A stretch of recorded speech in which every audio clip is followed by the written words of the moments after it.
So friends, in this fall season, our church community often reflects on what brings us together. This year, we've had to be much more creative than usual to figure out how we can even be together at all while we need to be physically separate.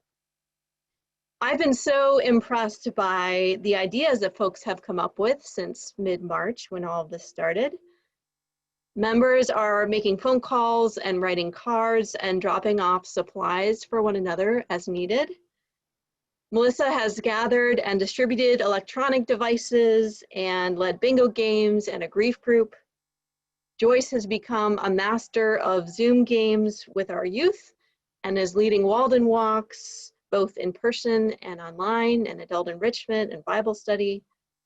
Jessica is leading Sunday school through a screen and providing resources for home and collecting videos to put together into dramas. Jim and Susan have made countless beautiful audio recordings for us and have even figured out how to multiply themselves using a new app. We have given together to support our mission partners in this challenging time. In fact, this may be a record year for mission giving.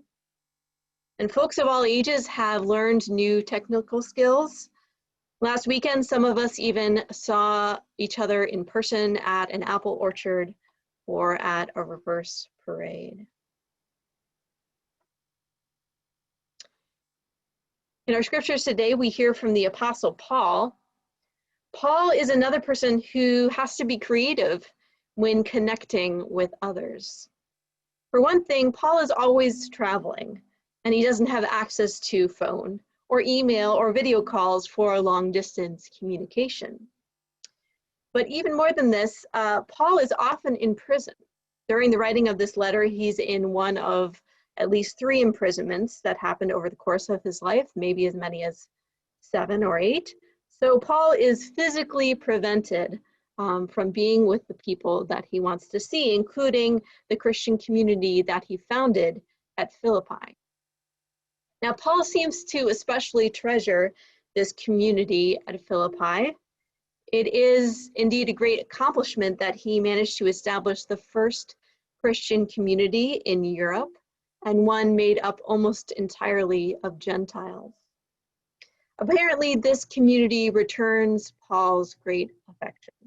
They pray for his release, they collect gifts to meet his needs, and they send a member of the community, Epaphroditus, on the long journey to be with him in person and bring these gifts. It's because of Epaphroditus' journey that Paul is able to send a letter back to the Philippians on his return trip. Now, in this letter, Paul entreats the people of Philippi not to focus on things that aren't important, including his own imprisonment. Instead, he says they should focus on the good news of Jesus. Their faith and their ministry, he writes, and his own is enough to keep him joyful, no matter what his circumstances. Now, I will admit that I do not always agree with Paul. For example, in this letter, Paul glorifies the role of suffering in faith, which is not something that I would teach myself. However, it's hard not to admire and appreciate someone who persevered through so many challenges to make sure that people throughout the world would hear about the good news of Jesus. I also appreciate much of Paul's writings. I love this line in today's passage. Live your life in a manner worthy of the gospel of Christ, so that whether I come and see you or am absent and hear about you, I will know you are standing firm in one spirit, striving side by side with one mind of the faith of the gospel, and are in no way intimidated by your opponents. We here today face a great many of opponents ourselves. Among them are illness, fear, hate, greed, avarice, to name a few. I wonder, how can we stay firm in one spirit and strive side by side? How can we face our opponents together strengthened by one another and by the gospel, so that we are in no way intimidated.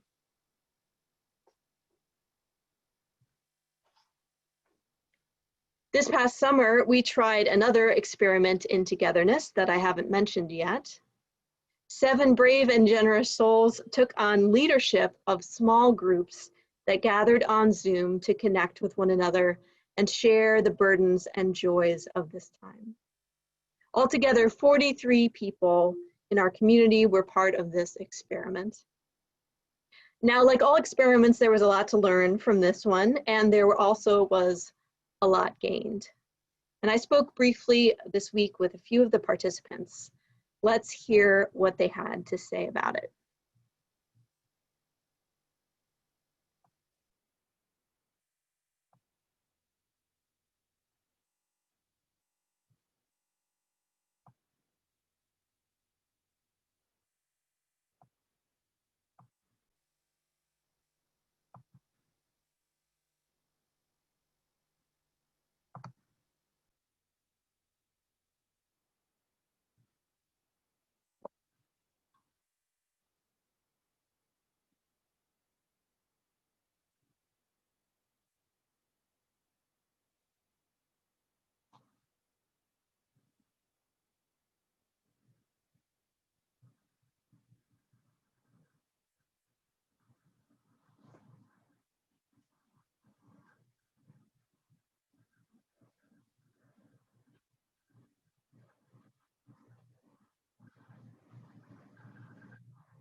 We're not hearing anything on our screens, Hannah.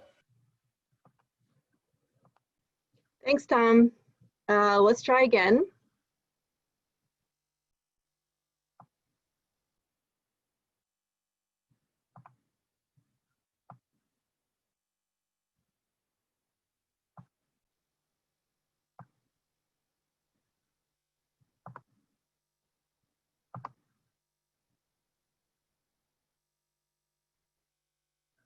That's good.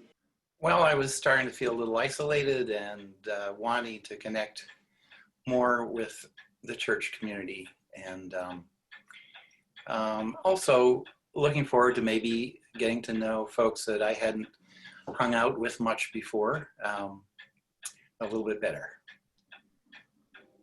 Well, I joined a small group because I was really missing folks from church, and I wanted to keep up the connection. I voted in favor of small groups. I intellectually think it's a wonderful way to get together with other people in a small setting so that I could share things with people I knew or didn't know. What I didn't realize was that my intellectual interest in small groups might result in me being the facilitator of a small group. So that might be considered something that surprised me about small groups.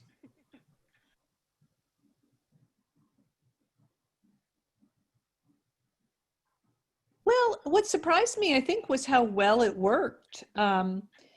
You know, Zoom is not the same as being there in person, but we made it work. So it was great.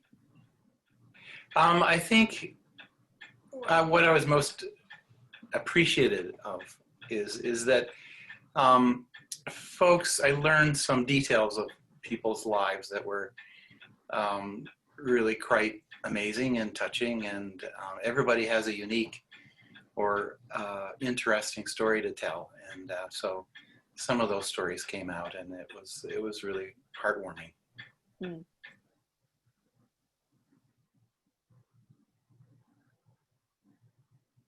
Personally, I tend to relate to smaller groups better. So that was a gift to me, that I felt like I could connect more thoroughly with a small group of people. Yeah. The gift for me was getting to know the Sunday fellowshippers in our small group. I had not met Val before or Joanne, and it was wonderful to get to know them because I really didn't know them at all beforehand. So I knew the other folks in the group, but I didn't know Val and Joanne, and that was a real gift to me. The gift for me was that people, 7 of us, who most of whom did not know each other intimately, although we certainly had been in church together and in other groups together. We weren't what you would call, quote, intimate friends, were willing and able to share so deeply of who they were. And the gift of that intimacy that we were able to develop was very powerful. In fact, we have already scheduled a meeting a month from now because we have become a group, if you will. And the opportunity for that to happen was somewhat unexpected. I wasn't sure what to expect, but has been a real gift to me. And I think they probably would agree that it has been a gift for them.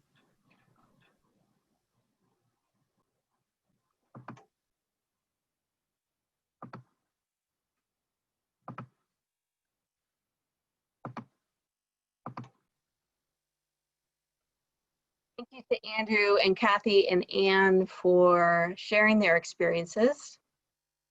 And here's some good news. We're going to do this again. This fall, new groups are going to be gathered for fellowship and sharing. They'll meet once every 2 or 3 weeks, either by Zoom or out together wearing masks in nature. If you're interested, you can find a link to sign up in the chat or in the email that you received from our church this morning. One of the greatest gifts that God offers to us is one another. Let's continue to be creative in finding ways to be together however we can. May we stay firm in one spirit, striving side by side with one mind for the faith of the gospel.